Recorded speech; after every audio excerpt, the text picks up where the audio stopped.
Hace poco tiempo llamados los vocales superiores, hoy simplemente jueces superiores. Pero Luis Alberto, hay un caso que es patético.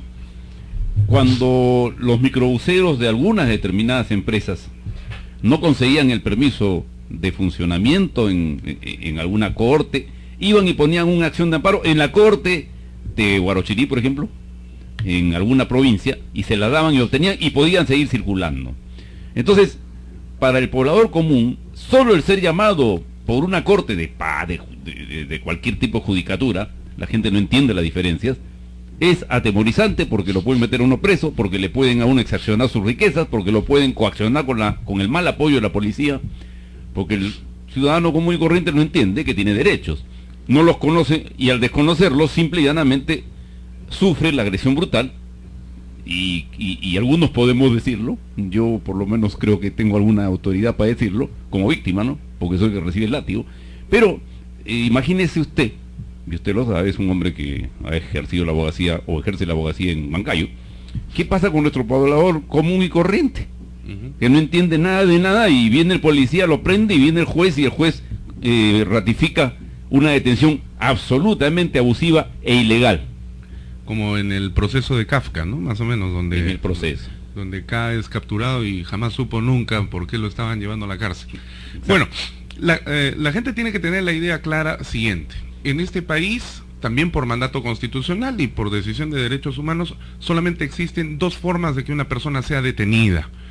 Esto, mucho oído a todos los que nos están escuchando. Solamente dos formas existen por las cuales las autoridades pueden detenernos. En primer lugar, porque existe una orden del juez.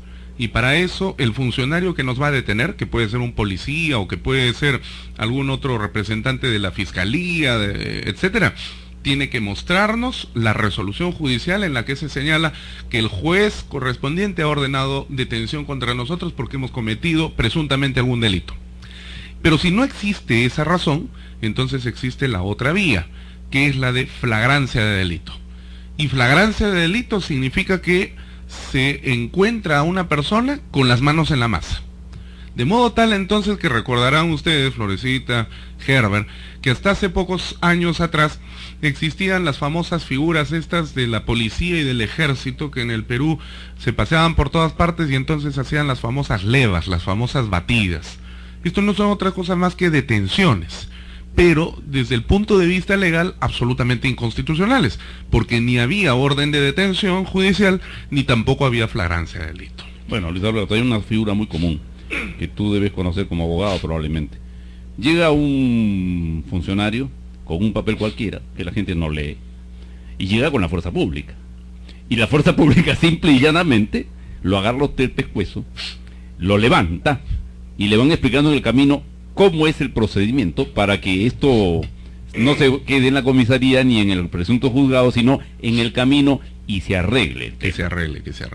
No se cumple, en todo caso, no se cumple lo que dice la ley que se debe hacer en la práctica. Las detenciones se dan en el país, se dan en el país sin necesidad de la orden del juez, sin la necesidad de todo ese proceso judicial. Bueno, primero se detiene, luego se investiga y después se soluciona. Primero la cárcel y después se investiga. No, y está dentro, sin comida, sin ayuda, sin respaldo, desesperado, y buscando el dinero para la coima, para el comandante, para el comisario, para el general, para quien fuere el responsable. Pero eso sucede por una simple razón, porque la gente desconoce, como lo has dicho, Florecita.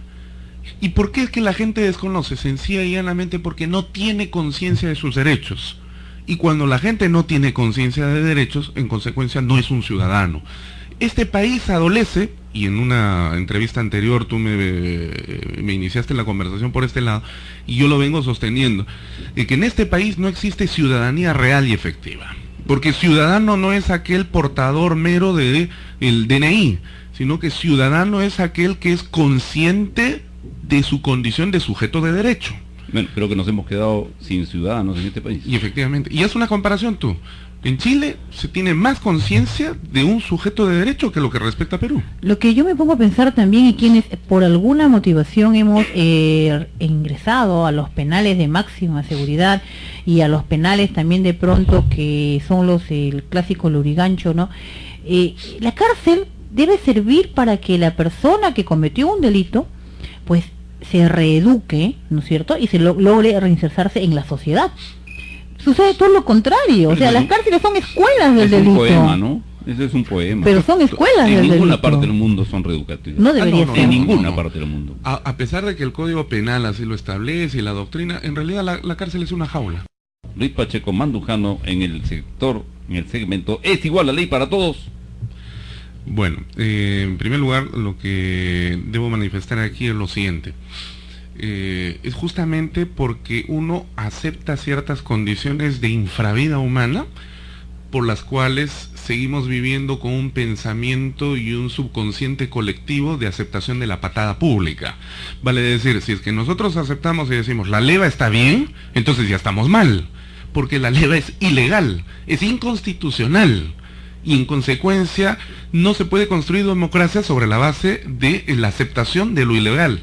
Es imposible, primero, y tenemos que aprender nosotros a que la democracia y el Estado de Derecho se construye sobre la base del reconocimiento de la ciudadanía.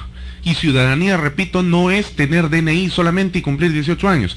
Ciudadano no es el que va a votar y se acabó el asunto. Como democracia no es el día que vamos y elegimos y después nos olvidamos hasta el próximo quinquenio.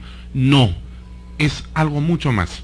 En segundo lugar, el señor nos hace una pregunta: ¿por qué es que a algunos se les sanciona con penas de cárcel elevadísimas de 20, 25, 30 años con el argumento de que han cometido crímenes de lesa humanidad y a otros no? Y he puesto el caso específico de Lori Berenson. Bueno, hay que recordarle al señor, y esto no es defensa de terrorismo en absoluto, sino que también hay que tener en consideración lo siguiente: todos somos seres humanos, justos y pecadores, los que cumplen la ley y no cumplen la ley, y dentro de esto se encuentran delincuentes, terroristas, dentro de esto se encuentran perpetradores de crímenes de lesa humanidad. Todos tenemos acceso a la ley de la misma forma.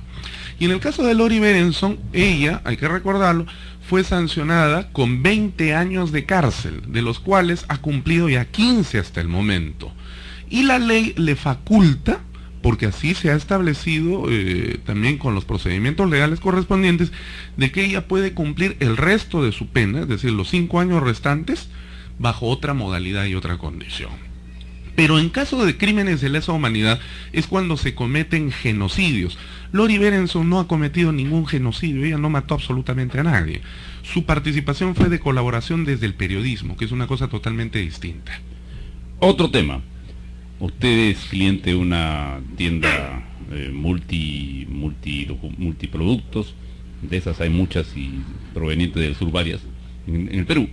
Entonces usted consume, por alguna razón se atrasa, de pronto llega un buen día, le tocan la puerta, toc, toc, toc, un tipo le tira por la cara, porque prácticamente esa es casi una cortesía, le tira por la cara una citación extrajudicial o parajudicial, donde le dicen casi lo siguiente: señor, tiene usted una deuda, en caso de que usted no cumpla, avisaremos a las centrales de pago, a las centrales de crédito, a los bancos, a las empresas de su deuda, y entonces tomaremos las acciones judiciales. Usted tiene la oportunidad de arreglar su deuda. Esto es una forma muy común, y que el ciudadano común y corriente, cuando no lo recibe o lo recibe por debajo de su puerta, se aterra. Y se aterra porque dice que le van a poner encima todo el aparato legal. Y esto no lo hacen solamente las tiendas que venden productos, lo hace la Telefónica, lo hace un montón, lo hacen otras empresas, que entonces al ciudadano lo tienen virtualmente paranoico.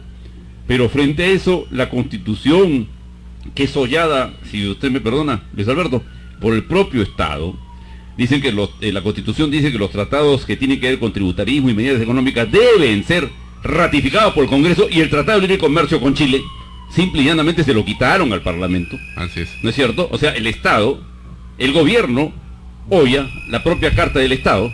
En consecuencia, menos se le puede pedir, o no se le puede pedir tan fácilmente a los ciudadanos que cumplan con la ley. Muy bien, ¿qué pasa con este terrorismo de las grandes empresas? Y no es un caso, son casos enormes. Y a eso hay que añadirle, Herbert, además las llamadas telefónicas reiterativas, ¿no? O sea, cada 10 minutos te están llamando y te están diciendo: señor, usted tiene que pagar esta cuenta, etcétera, etcétera. 9, 10 de la noche llaman señoritas, y hay señoritas, y hay personas, yo me he enfrentado con varias, que le dicen: usted tiene que pagar.